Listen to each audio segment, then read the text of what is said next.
আসসালামু আলাইকুম, নেটটেক চ্যানেলে সবাইকে স্বাগতম। আজকের ভিডিও টিপি-লিঙ্ক 841 রাউটার সেটআপ নিয়ে। বাজারে বর্তমান নতুন রাউটারগুলোতে সেটআপের পরিবর্তন দেখা যায়। সেখানে অ্যাডমিন পাসওয়ার্ড প্রথমেই ইচ্ছামতো বসিয়ে নিতে হয়। তো চলুন দেখা যাক টিপি-লিঙ্ক 841 রাউটার নিউ সেটআপ কীভাবে করতে হয়। প্রথমেই টার্গেট রাউটারের সাথে কানেক্টিং করে নেব ডিফল্ট পাসওয়ার্ডটি দিয়ে। আমরা জানি ডিফল্ট পাসওয়ার্ডটি রাউটারের পেছনেই দেওয়া থাকে।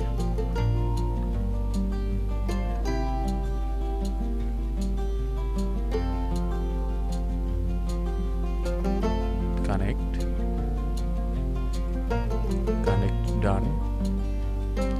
এবার যে কোনো একটি ব্রাউজারে চলে যাব। অ্যাড্রেস বারে লিখব।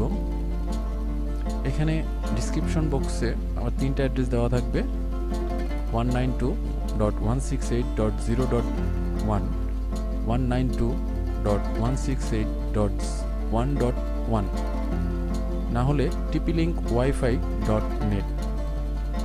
এন্টার। লক্ষ্য করি এখানে অ্যাডমিন পাসওয়ার্ডটা নিজের ইচ্ছা মতোই প্রথমে বসিয়ে নিতে হবে। এখানে আমি আমার ইচ্ছা মতো অ্যাডমিন পাসওয়ার্ডটা বসিয়ে নিলাম।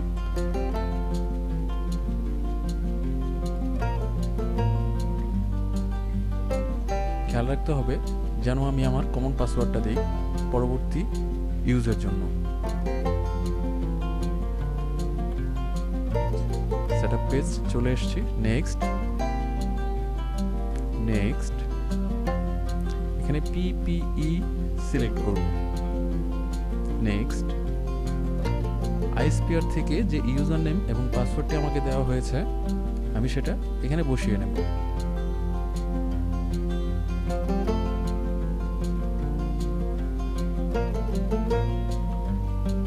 পাসওয়ার্ড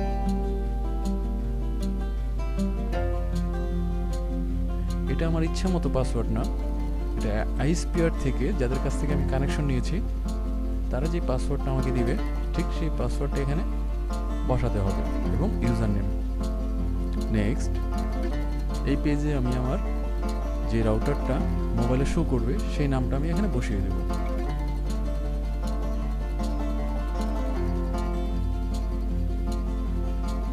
এবং আমার ইচ্ছা মতো আমি একটা পাসওয়ার্ডও বসিয়ে দেব।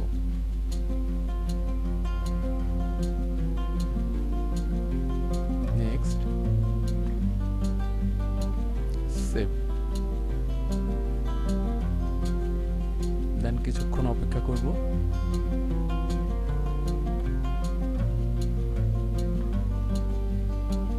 রিকানেক্ট করব। লক্ষ্য করুন রাউটার নেম চেঞ্জ হয়ে গেছে।